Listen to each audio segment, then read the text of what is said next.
pass a hitman.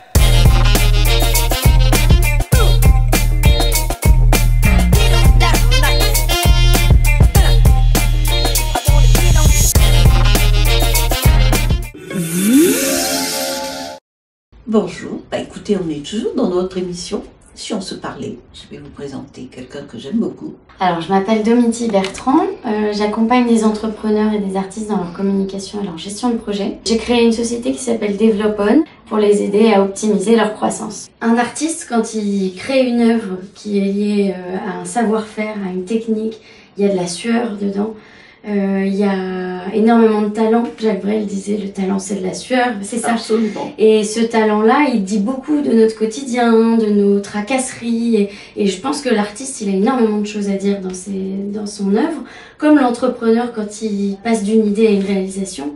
Et donc, moi, j'ai cette envie justement de partager avec un public ce que peut dire un artiste sur un thème ou sur un autre, pour montrer à un public local et international des talents qui ont justement cette capacité à interagir avec le public et nous parler de notre monde. Comment ça se passe, l'approche avec l'artiste? C'est une secousse qui se produit où on se dit tiens, cet artiste a quelque chose à me dire et peut-être qu'il faut aller plus loin, il faut creuser pour voir ce qu'il y a derrière. Avant de savoir si ça vous intéresse, il faut qu'il vous aguiche. Et j'en viens d'ailleurs à l'accompagnement que je fais pour les artistes, puisque un artiste a besoin de pouvoir transmettre sa démarche artistique, il a besoin de pouvoir en parler, donc ça suppose de pouvoir structurer son discours, son intention, voilà. Et ça c'est quelque chose sur lequel j'interviens à travers des formations et je pense que c'est important d'aller plus loin.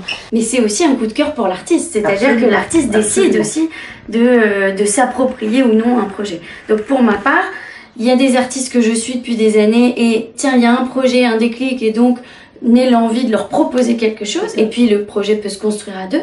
Donc mon rôle il est double, d'une part il est via ma société Developon d'accompagner l'artiste, donc là c'est un service en fait que j'apporte aux artistes. D'accord, ce service il est payant, comment ça se passe? Il est payant et il aide, l'objectif c'est d'aider l'artiste à avoir toutes les clés en main pour pouvoir ensuite valoriser son travail le mieux possible pour essayer d'accéder à des résidences qui parfois peuvent le financer dans sa production et le faire avancer dans sa démarche.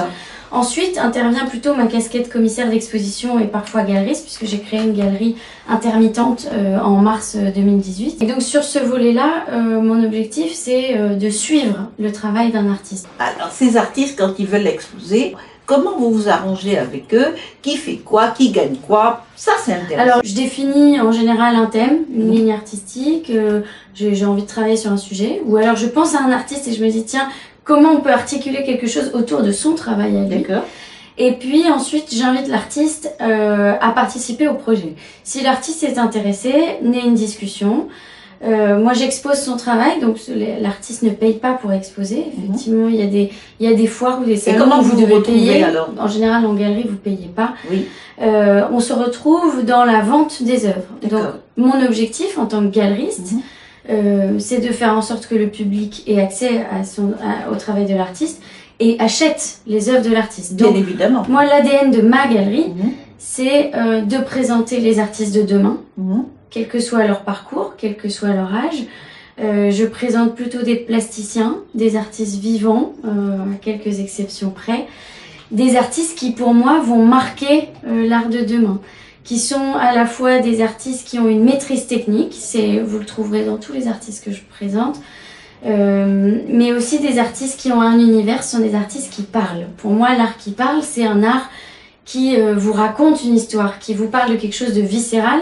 Et dans ma casquette de commissaire ou de galeriste, c'est ça qui m'intéresse. C'est un artiste qui est capable de vous parler de son monde à lui, qui a une force, qui a vraiment quelque chose à dire, qui n'est pas dans la décoration, et qui va vous créer une secousse. D'accord. Alors, le projet à venir par rapport à la galerie? Le plus simple pour vous, c'est de vous abonner à la page Facebook, la Desgaleries, page Facebook, voilà, et sur desgaleries.com, donc desgaleries.com. Qu'est-ce qu'on peut dire en conclusion? Je pense qu'il faut avoir, en tant qu'artiste comme en tant qu'entrepreneur, il faut avoir la notion de la valeur de son travail. Il faut communiquer sur son travail. Et cette valeur-là, il faut aussi en tant qu'institutionnel ou en tant qu'entreprise, savoir se l'approprier. Il ne faut pas avoir peur de financer des projets comme ça, parce qu'ils peuvent vous permettre de rencontrer vos cibles autrement. Et ça, c'est important. Alors, si on se parlait aujourd'hui, c'est une femme qui s'intéresse à l'art contemporain. On va la suivre. Elle nous a donné comment faire pour revenir vers elle, pour lui présenter des choses. Et on vous remercie, chère amie. Merci, Almen.